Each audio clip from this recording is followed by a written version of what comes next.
அனைவருக்கும் வணக்கம்.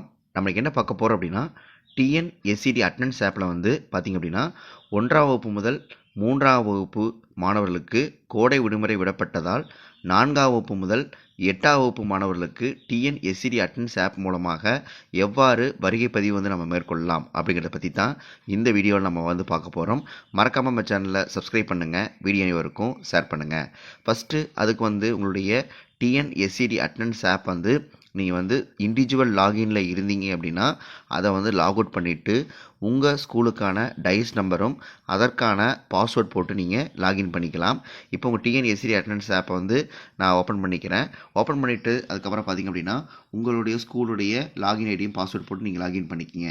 அதில் பார்த்திங்க அப்படின்னா நமக்கு வந்து டுடே ஸ்டேட்டஸ் அப்படிங்கிறது கொடுத்துருப்பாங்க. அதை வந்து நீங்கள் டச் பண்ணிட்டீங்க அப்படின்னா அதில் பார்ட்ஸிலி ஒர்க்கிங் அப்படிங்கிறத செலக்ட் பண்ணிக்கிங்க. செலக்ட் பண்ணிங்க அப்படின்னா உங்களுடைய வகுப்புகள் வந்து காட்டப்படும். எலிமெண்ட்ரியாக இருக்குங்காட்டி உங்களுக்கு 5 வகுப்புகளும், மிடிலாக இருந்தால் நீங்கள் 8 வகுப்பு வரைக்கும் காட்டும். இதில் எந்தெந்த வகுப்பு நடைபெறுகிறதோ அந்த வகுப்பு மட்டும் நம்ம செலக்ட் பண்ணிக்கணும். சரிங்களா? இப்போ எங்களது பள்ளியில் பார்த்து தொடக்கப்பள்ளியாக இருப்பதனால நான் 4th 5th வந்து நான் வந்து செலக்ட் பண்ணிக்கிறேன். நீங்கள் மிடிலாக இருந்தால் நீங்கள் 4th 5th 6th 7th 8th இந்த வகுப்பில் வந்து நீங்கள் செலக்ட் பண்ணிவிட்டு கீழே பார்த்தீங்க அப்படின்னா நமக்கு வந்து ரீசன் வந்து கொடுத்துருப்பாங்க. அந்த ரீசன் அப்படிங்கிற காலத்தை நீங்கள் செலக்ட் பண்ணிட்டீங்க அப்படின்னா அதில் அதர்ஸ் அப்படின்னு கொடுத்துட்டு ஓகேங்கிற பட்டனை வந்து நீங்கள் கொடுத்துருங்க. கீழே சேவ்ங்கிற ஆப்ஷனை வந்து கொடுத்துட்டீங்க அப்படின்னா இந்த ஒர்க் வந்து நமக்கு வந்து கம்ப்ளீட் ஆயிரும். பார்ஷலி ஒர்க்கிங் நமக்கு வந்துடும். அதே மாதிரி ஸ்டாஃப் அட்டெண்டன்ஸ் வந்து எவ்வாறு மேற்கொள்ளலாம் பார்த்தலாம். ஸ்டாஃப் அட்டெண்டன்ஸை கிளிக் பண்ணிவிட்டு நீங்கள் எப்போ போல் வந்து நீங்கள் சிஎல்னா சிஎல், எம்எல்னா எம்எல், இஎல்னா இஎல் அந்த மாதிரி எப்போ போல் நீங்கள் வரியை பதிவு வந்து ஆசிரியருக்கான வரியை பதிவு வந்து நீங்கள் மேற்கொள்ளலாம். இந்த ஒர்க்கை வந்து முடிச்சதுக்கப்புறம் பார்த்திங்க அப்படின்னா மறுபடியும் பேக் பட்டனை கிளிக் பண்ணி பேக் வந்துடலாம். அதுக்கப்புறம் பார்த்திங்கன்னா நமக்கு ஸ்கேவஞ்சருக்கான வரியை பதிவு வந்து நம்ம போட வேண்டும். அந்த ஸ்கேவஞ்சருக்கான எப்போ போல் நீங்கள் வந்து கிளிக் பண்ணி எத்தனை பேர் வந்திருக்காங்க அப்படிங்கிற டீட்டெயில்ஸை பதிவு பண்ணிவிட்டு நீங்கள் என்ன பண்ணலாம் அப்படின்னா கீழே சேவ்ங்கிற ஆப்ஷனை வந்து நம்ம கொடுத்துடலாம். சரிங்களா? இந்த ஒர்க்கெல்லாம் முடிச்சதுக்கப்புறம் மடி வந்து பார்த்திங்க அப்படின்னா நம்ம பேக் வந்துடலாம்.